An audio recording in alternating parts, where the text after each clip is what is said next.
అందరికీ హాయ్ అండి. ఈరోజు అయితే బోటి పకోడీ వేస్తున్నానండి. ఇది చాలా బాగుంటుంది. మీకు నచ్చినట్లయితే ఖచ్చితంగా ట్రై చేయండి. నేను ఇది మార్కెట్లోనే క్లీన్ చేసి తీసుకొచ్చుకున్నామండి.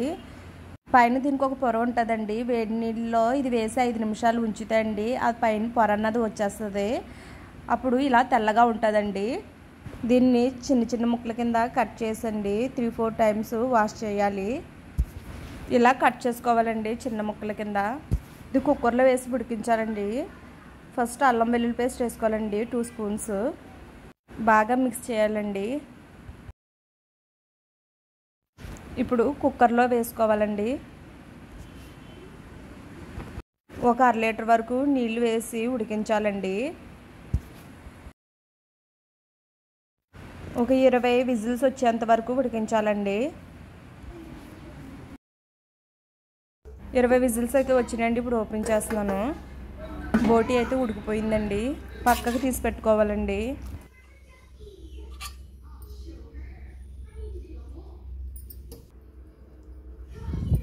ఇలా ఉడకాలండి మెత్తగా. బోటిని ఇలా పక్క తీసుకున్నాం కదా, ఇందులో 2 స్పూన్స్ కార్న్ఫ్లవర్ వేసుకోవాలండి.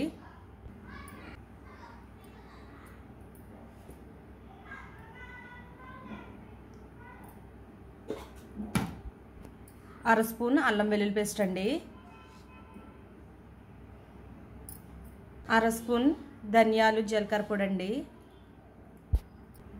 అర స్పూన్ గరం మసాలా అండి.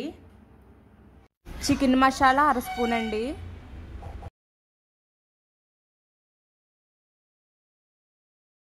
పసుపు ఒక అర స్పూన్ అండి.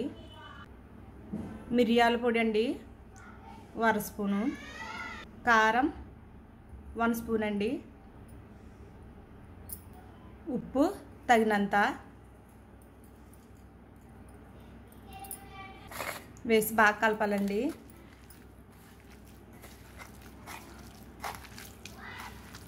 ఇలా బాగా మిక్స్ చేసుకోవాలండి. ఇప్పుడు ఇందులో చిటికెడు ఫుడ్ కలర్ వేసుకోవాలి.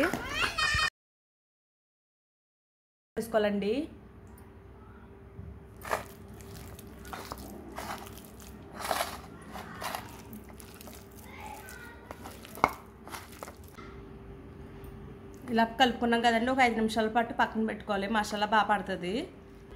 ఫస్ట్ అయితే డీప్ ఫ్రైకి సరిపడగా ఆయిల్ వేసుకోవాలండి.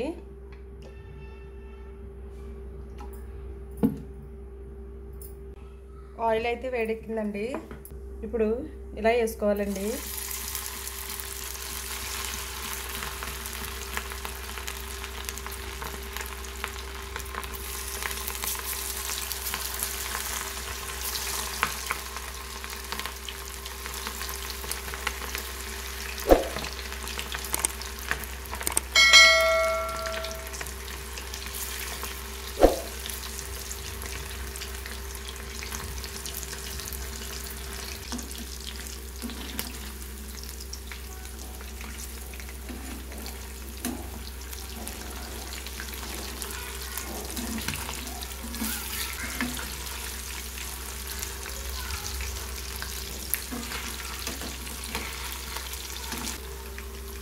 మీడియం ఫ్లేమ్లో వేగనివ్వాలండి. ఒక 5 నిమిషాల పాటు అటు ఇటు ఇలా కలుపుతూ.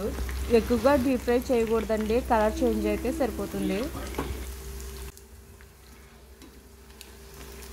ఇలా అయితే చాలండి.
వేగిపోనియండి ఇవి కూడా.